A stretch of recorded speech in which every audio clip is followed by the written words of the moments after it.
Hello everyone, welcome back to the YouTube channel Learn English with Fun. Before starting today's spoken English practice class number 5, I have a question and a very small question for you all.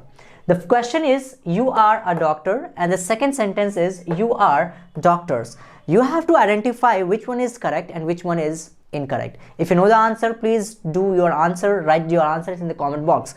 ये है sentence number A और ये है sentence B. आपको बताना है कि कौन सा sentence इसमें से correct है. Well, if I tell you the honestly, the fact is that these both the sentences are correct. ये दोनों ही sentences correct है. But आपको ये लगता होगा कि कैसे correct है? So this is what we are going to discuss in this today's class, and we are going to talk about that. यहाँ पे doctor जब use किया गया है, तो why doctors here? Doctors क्यों use कर रहे हैं यहाँ पे? For example, if I have to say he is a doctor, they are doctors. So we have to identify that where to use singular complement and where to give plural complement. So you have to identify this very clearly. और आज के इस lesson में आप सीख पाएंगे कि कैसे आपको आइडेंटिफाई करना है एंड कैसे आपको इसको यूज करना है अपने स्पोकन इंग्लिश के दौरान. सो चलिए शुरू करते हैं आज का lesson. I hope you will watch this video till the end. If you really want to understand everything very clearly, you have to watch this video till the end. Now let's get started. So as you can easily understand, this doctor I have written, this is singular form. ये जो है वो singular form की हम बात कर रहे हैं. But if I say doctor, so this is the plural form. This one is plural form. अब यहाँ पे हो क्या रहा है, please try to understand. So in grammar we have you to use both the things. You को हम दोनों तरीके से यूज करते हैं, एक सिंगुलर के लिए भी और एक प्लूरल के लिए भी.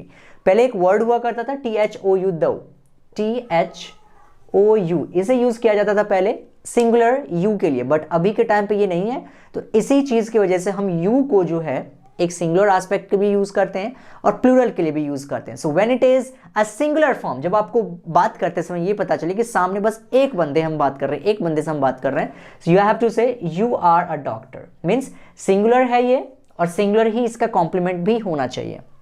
आई hope you get it. Next है हमारा यू. अब यू यहाँ पे हम पता नहीं कर पा रहे कि यू यहाँ पे कौन सा वाला है, but we have to still recognise this कि हम बात करते समय, हम जिस समय हम बोलेंगे उस सेंटेंस को, उस समय हमें पता होना चाहिए कि हम कितने लोगों की बात कर रहे हैं. अगर हमारे कहने का मतलब यू का मतलब बस एक इंसान है, तब तो आप यूज करेंगे you are a doctor. But अगर हमारा मतलब एक से ज्यादा लोगों से बात करने का है तो हम क्या बोलेंगे, you are doctors. So you here is talking about plural thing. ये हम प्लूरल की बात कर रहे हैं, बट यहाँ पे हम एक सिंगुलर की बात कर रहे थे. I hope you get it. So this is how the difference is made. इस तरीके से हमारी differences दिखती हैं.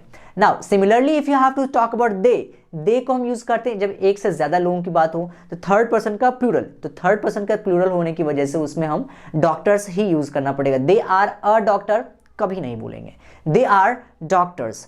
ही is a doctor because he हम यूज करते हैं थर्ड पर्सन के सिंगुलर एस्पेक्ट के लिए, शी भी यूज करते हैं थर्ड पर्सन के सिंगुलर एस्पेक्ट के लिए. But if you have to say two names, अगर हमें दो नाम की बात करनी है तो हम क्या बोलेंगे.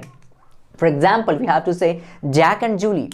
Jack and Julie are doctors. Jack is a doctor, Julie is a doctor. But if I talk about both characters, so I will say Jack and Julie are two doctors.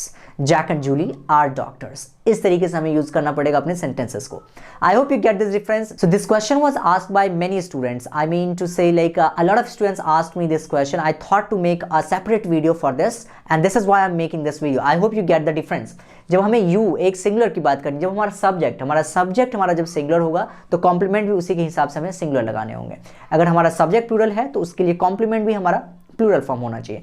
अब याद रहे, जब सिंगुलर और plural तभी बनाएंगे जब वो common noun का ही हो, राइट. अगर प्रॉपर नाउन है और if you have to say adjective है तो एडजेक्टिव को तो हम नहीं करेंगे. For example if I have to say you are lucky, अगर मैं एक लोगों की बात करता हूं तो मैं बोलूंगा यू आर लकी. बट अगर मैं एक से ज्यादा लोगों की बात कर रहा हूं तो क्या बोलूंगा, you are luckies. No, you are lucky. यहां पे भी सेम यूज करेंगे.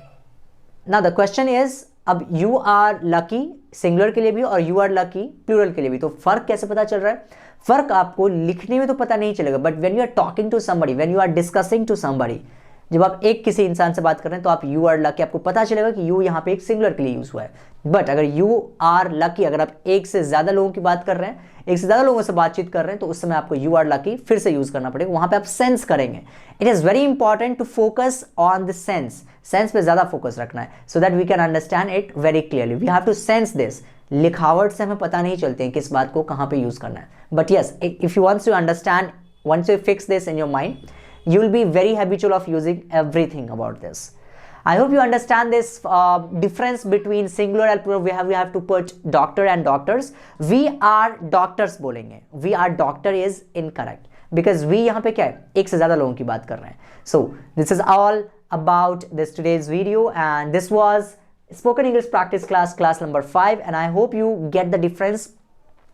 Now at the end I would like to give you a question. If you know the answer, please write down in the comment box. अगर आप लोगों को पता है ये आंसर तो प्लीज कमेंट करके जरूर बताइए. Now the question is, I'll write this question here. Here the question is, these chocolates are sweet. These chocolates are sweets. क्या ये दोनों सही है या फिर एक ही सही है? और आपको पता है अगर आंसर की एक ही सही है तो कमेंट करके जरूर बताइए. क्वेश्चन नंबर डालेंगे 1 या 2, सेकंड टाइप का क्वेश्चन है क्योंकि एक क्वेश्चन मैंने शुरू में भी पूछ लिया था. तो कमेंट करने में अगर आपको प्रॉब्लम आए तो ए बी यहाँ पे नाम दे दिया मैंने और 1 और 2 यहाँ पे नाम दे दिया. If you know the real answer, if you know the real answer of these question, so please comment down below. आपको पता चलना चाहिए कि आप कितने लेवल पे आप सीख रहे हैं. So I hope you will reply this question and I wish you all the best ताकि आपका क्वेश्चन का आंसर बिल्कुल सही हो जाए. I wish you all the best, guys. Now at the last, thanks a lot everyone for watching this video till the end. Now at the end, thank you so much once again.